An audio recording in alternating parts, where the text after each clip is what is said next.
Hey there guys, it's me Chase. I wanted to make a little video here. Um, I watched a little, a YouTube video from the YoungRippa. And I've been listening to some of his stuff lately. And, he's seems like a pretty cool guy. So, so I listened to this and it was titled something like, "What are you going to do now?"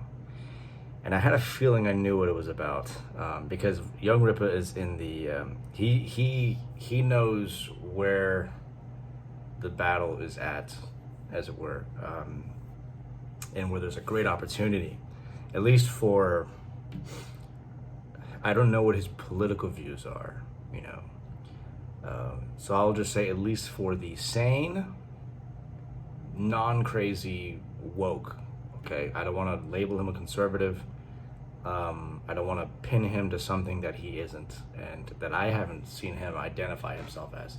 I know he's done some work and some contributory stuff with the Blaze and stuff, but again, does that make him a right-wing conservative? Not necessarily, and I think it's really important for us, by the way, because there's been shifts in the culture, and they've been for the good. There have been some cool, interesting developments in the culture, and this has led to some gray areas, as it were, with people who have, the particular, they have their particular niches.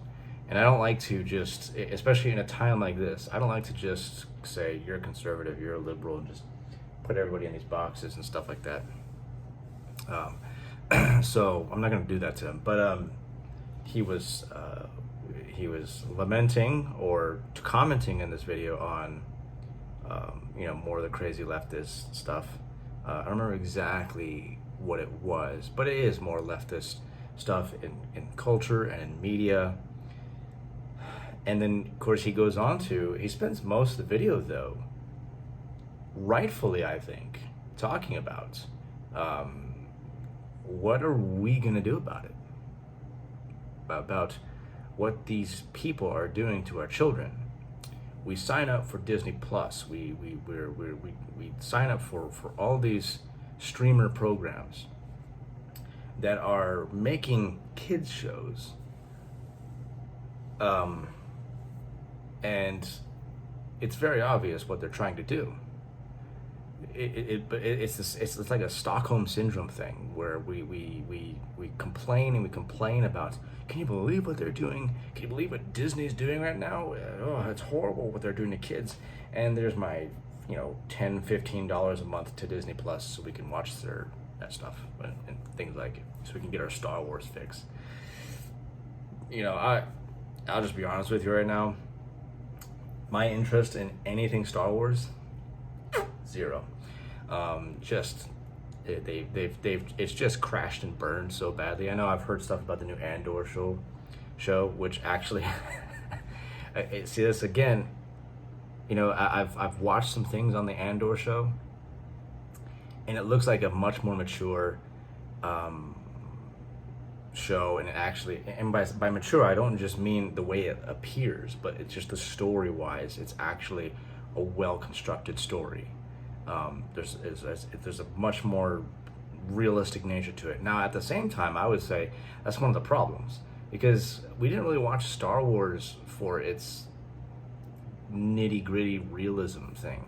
I guess if you want to do that sometimes, okay, that's one thing, but we watched Star Wars because of its just incredible adventure, sci-fi adventure, fantasy kind of thing. That's really why we watched Star Wars. And a lot of that's changed. That's not just for Star Wars too, it's for a lot of things. We want things to be more realistic and nitty gritty. The wind keeps pushing up against my window here, so I hear, it almost sounds like cracking. And I'm always like, what the heck? So sorry if I keep looking over that way. But but anyways, the Andor show, as mature as it may be, and apparently as well developed as it is, has Marxist elements in it. It does, so all of these shows and movies and stuff, they kind of have these leftist ideologies. still within them. I mean, I can't think of a single show that I've watched that was actually good that really came from a right of center, conservative Christian perspective. But yeah, the Star Wars thing, like even for the Andor show, not even remotely interested in getting Disney Plus again to watch it. Yeah, my boss at work is like, you watch that show Andor, Chase? I'm like, I don't have Disney Plus. I canceled that a long time ago. I don't give Disney any money. I don't care how good your any of these shows are. I don't watch The Mandalorian, which since they fired Gina Carano, it's not looking good. But yeah, if I were, what's the name of the guy who directs it and everything? I forgot his name, but if I were him, I would have just quit the project after the Gina Carano thing, because her character is like central to your entire thing that you're building there, your own version, your own MCU, as it were. It just crashed and burned because of Gina Carano getting fired. So there you go. So it's pretty much just gone to heck in a handbasket. But YoungRippa, he correctly asks, we can sit here, we can complain about the woke and the sexualization of children. We can sit here and complain about it all we want, but what are we doing? What are we doing about it? You still give money to Disney. You still go to Disneyland. You still go to Disney World.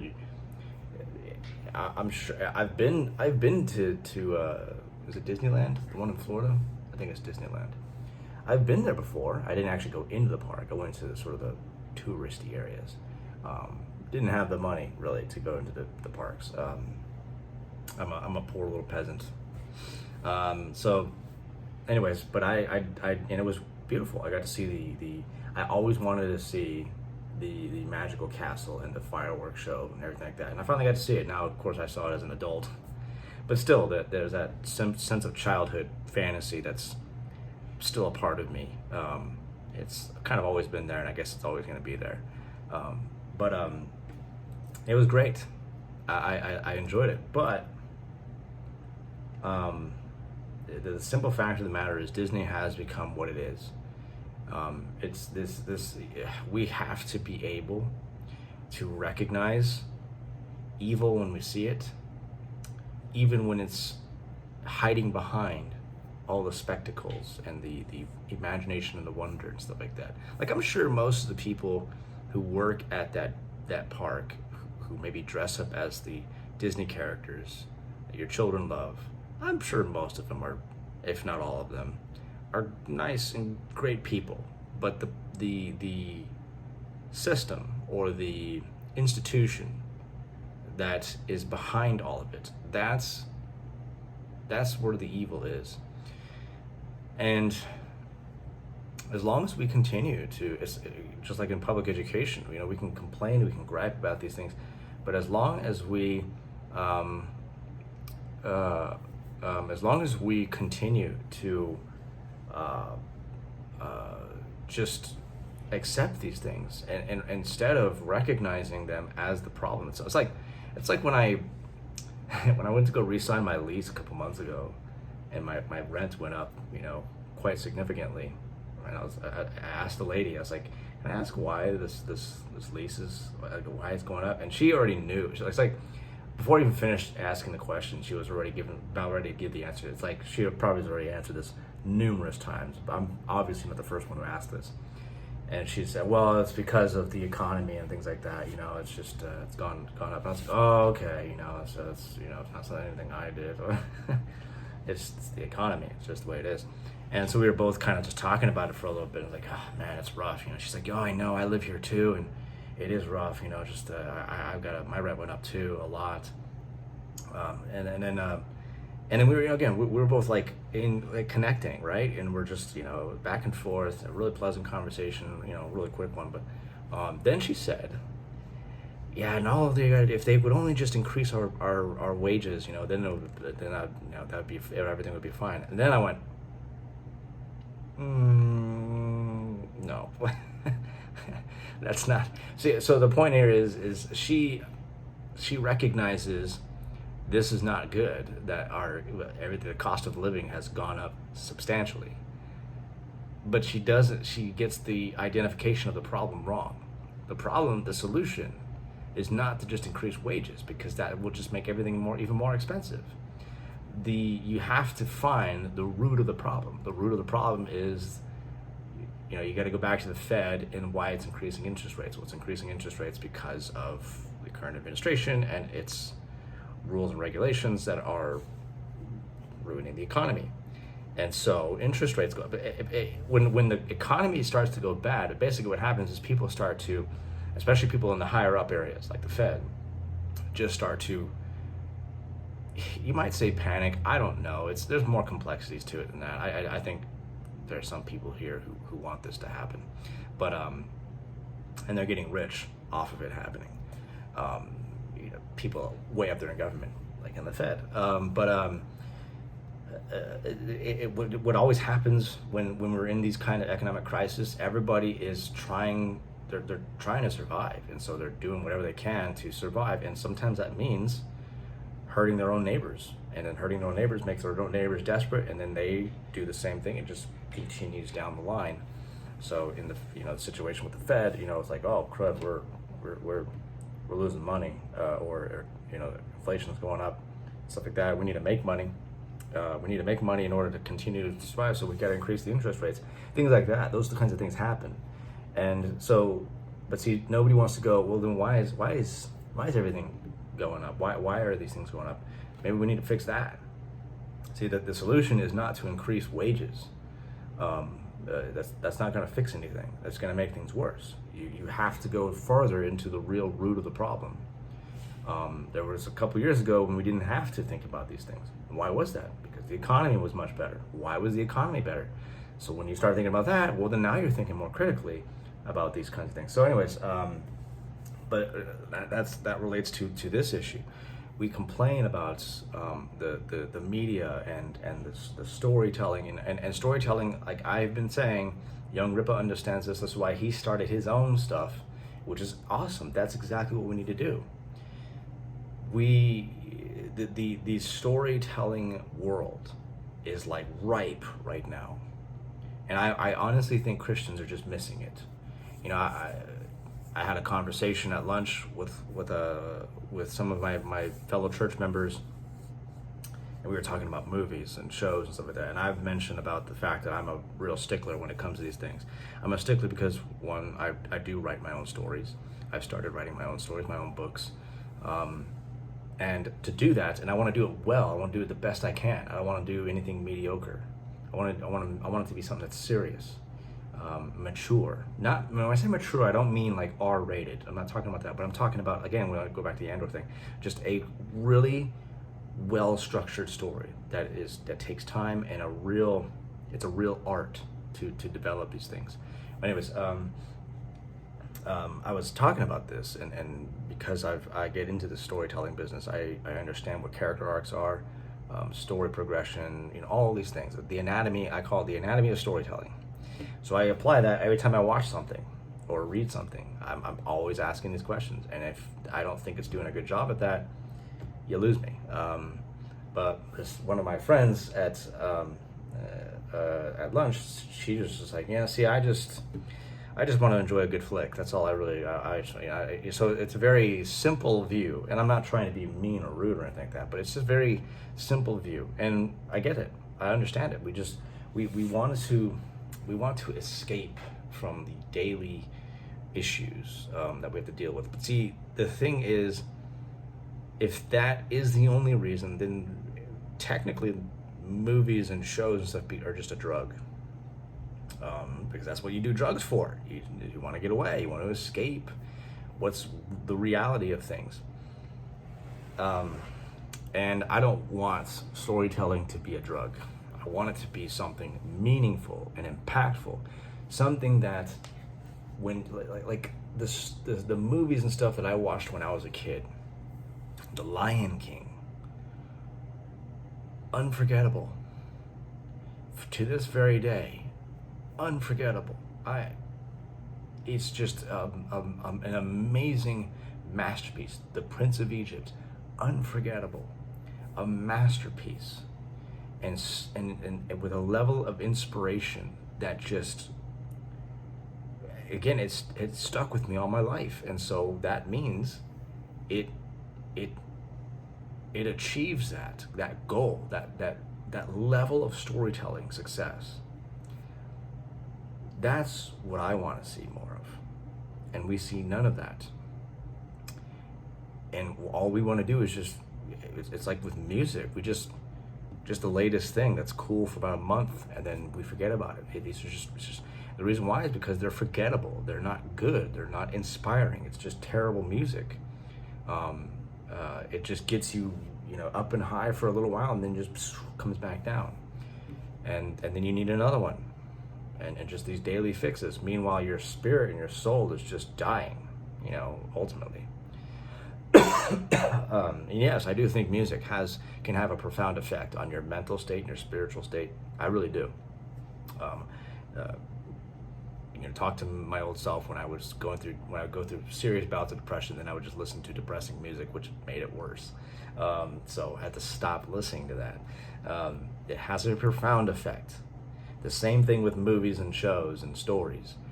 We don't really seem to recognize the profound effect that these things have, even seemingly flicks that I just want to go watch a nice flick, has a profound effect on you. And they become dangerous, especially when we don't recognize that.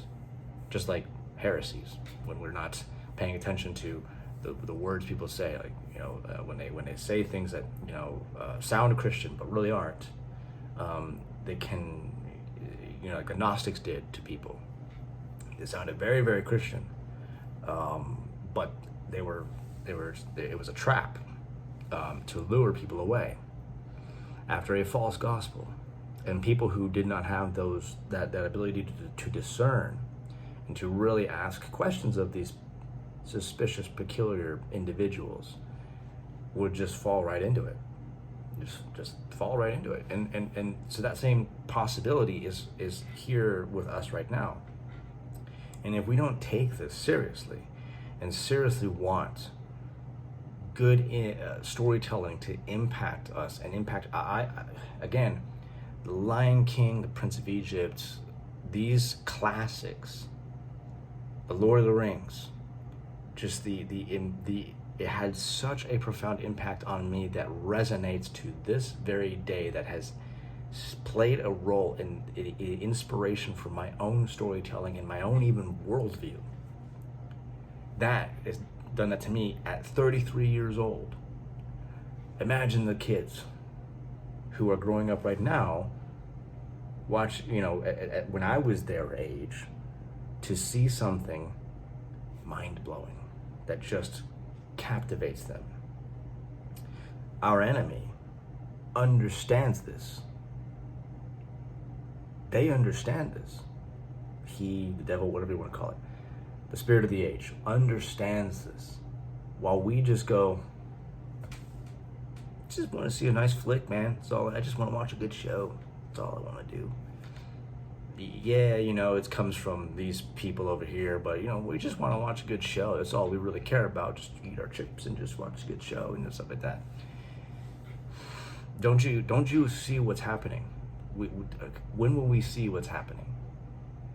And then we go and then we complain about this, that, and the other thing. Oh, the society is collapsing. It's collapsing because our enemy understands the impact storytelling has on us, and especially our children, while we just don't care. And then we complain about what's happening to our kids. It's a cycle. And so these are a lot of things what YoungRippa's talking about. So we want to sit here, we want to complain, but we don't want to address what the actual issue is. We just want to take our drugs and we just want to, just disconnect. But it's like I told my dad yesterday. When I heard the news about the recent the Pentagon had talking about shooting down another object at high altitude over Alaska. I don't really know anything about what it was as I record this video. No idea. It could be another balloon. And if it is, this is serious. Okay, we've got 3 confirmed, that if it is, it would be 3 confirmed balloons in less than a month. That's something. That means something. That's a point where you might have to consider, are we under attack? But we don't, we don't want to admit that. And so I told my dad, I said, I really think we've been at war for a while. We just won't admit it. Because I had, just so happens, I was looking into some of the cartel wars and stuff like that in Mexico.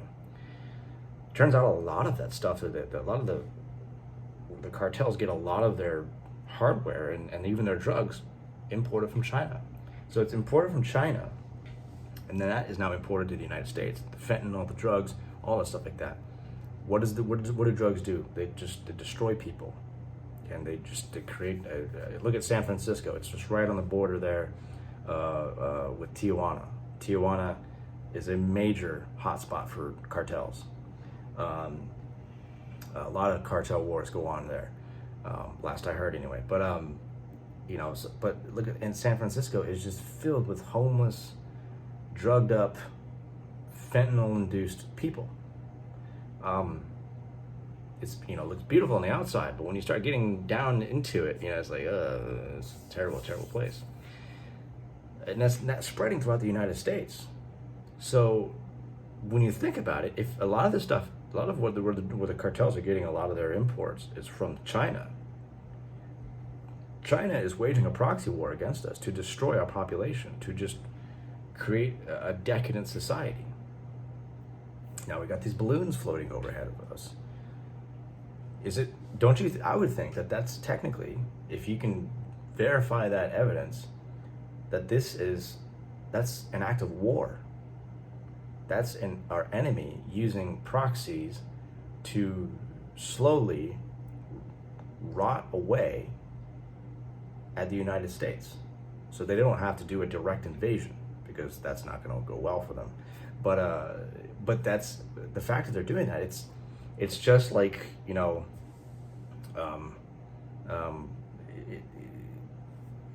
using a cancer or a disease to kill somebody. That's somebody who's trying to kill you. That's a threat. It's an act of war. And so, don't you think that if that's the case, we're at war? So then, again, going back to the storytelling thing,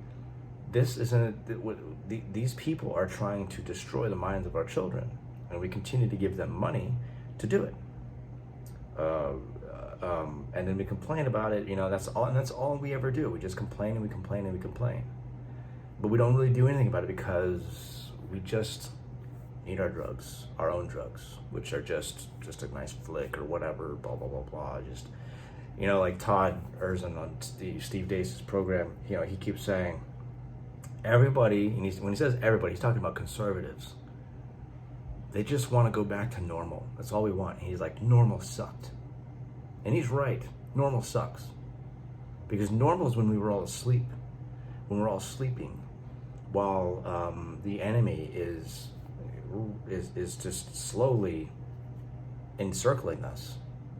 And by the time we wake up and realize it's too late, you're encircled.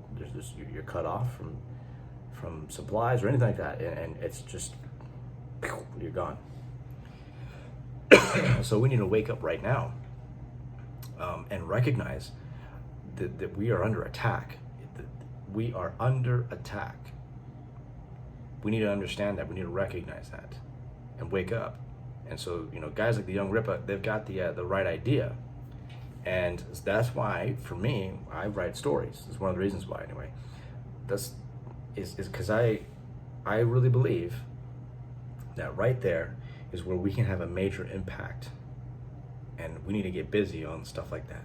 Not just story writing, but in the ways that the gifts that God has given us to really try to make an impact on our culture. Recognize the enemy for who they are. And again, by enemy, I'm talking about, spiritual forces and stuff like that. But recognize that the spirit of the age, that it's coming for you, and it wants your children, wants to devour your children. And it takes us standing up, and if that means normal has to go away, and it not likely does, so be it. It's for our children, for their future. And so what can we do? What are things that we can do to not simply just complain, but really have a meaningful impact in our culture? So the question for you, and a question for me, what are you doing? Like the YoungRippa said, what are you going to do now? What now? What are you going to do now? Yeah, you're complaining about it, but what? They love when you complain, because you're just crying as they're destroying everything that you love. And we sit here and we take it because we just want to be left alone and watch our flicks. And meanwhile, the impressionable minds of our children, the enemy is trying to make stories replicate what we had when we were kids, that blew us away and just inspired us so much. They're trying to take that to do the same thing to your children, only to something evil. What are we going to do about it? So we cannot just settle on, I just want to watch something I just want to watch a nice way. We have to take this stuff seriously, and try to want to make stories that have a serious impact on our culture and on our kids. No hiding that. Let's not hide our agendas. We all want to influence the kids. The bad guys do, and the good guys do. Of course you want to influence the kids. The kids are the future. And so once you just get past that hurdle, then it's just a matter of what do you want to influence them with. So there you go. I just wanted to do a little video. I know I went a little bit long, 30 minutes, but I hope you find this useful. I hope you find this helpful. But until next time, Soli Deo Gloria. God bless. Bye. And by the way, I forgot to mention, because I talk about my story writing and stuff like that. I have, and I'm working on a story, a series, a novel series. It's not a trilogy, but it's just a novel series, fantasy, and it's a world that I'm building. It takes a lot of time, a lot of work to do it,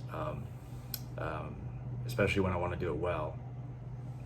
So I'm obviously not going to be able to just publish stuff left and right, but the story is called, the title is The Masters of Eldreon, and then there's each book in itself. So the series is titled that, but so there you go. But I have the first book out right now, The Master of Gears. It was on Amazon, but it's been taken down. I don't know why. Probably maybe due to the lack of sales. So Amazon might just remove it. But you can right now, because I know that I'm not a very well-known author. You can go on the website that I have, themastersofeldreon.com, and just read it for free, no charge at all. I want to the main purpose of it is to just promote it and see if people like it, want to see more of it. I did release it a little bit early. I got a little bit excited to do it, and I should have taken it a little bit through more editing, and so there you go. But I hope you can kind of look past some of that, my beginner author mistakes, and just enjoy the story for what it is, and I hope you find it interesting. Like I said, it's just the first book. I'm working on more and more stuff. I've got so much more in store for this whole series. It's for the glory of God. Yes, I'm writing from a biblical worldview perspective. It may not seem apparent just yet, but that is the ultimate goal. And so, like I said, I do hope you enjoy it. I hope it's something that will bless you. I put a lot of work into it. I don't make obviously I don't make a whole lot of money on it, so I have a full-time job that I'm doing, you know, in the meantime, and just trying to find time to work on it while I'm also balancing out all the other things going on in my life. It's not easy, but I could really just, I guess, just use the support, I guess, you know. So you can go over there, you can read it, take your time on it, you know, stuff. And I'm planning on maybe moving the website for it. I built that website all by myself too. I'm doing everything by myself. I have no employees. It's just all me doing this. So yeah. Anyways, thank you guys so much for listening and just paying attention. But Soli Deo Gloria. God bless.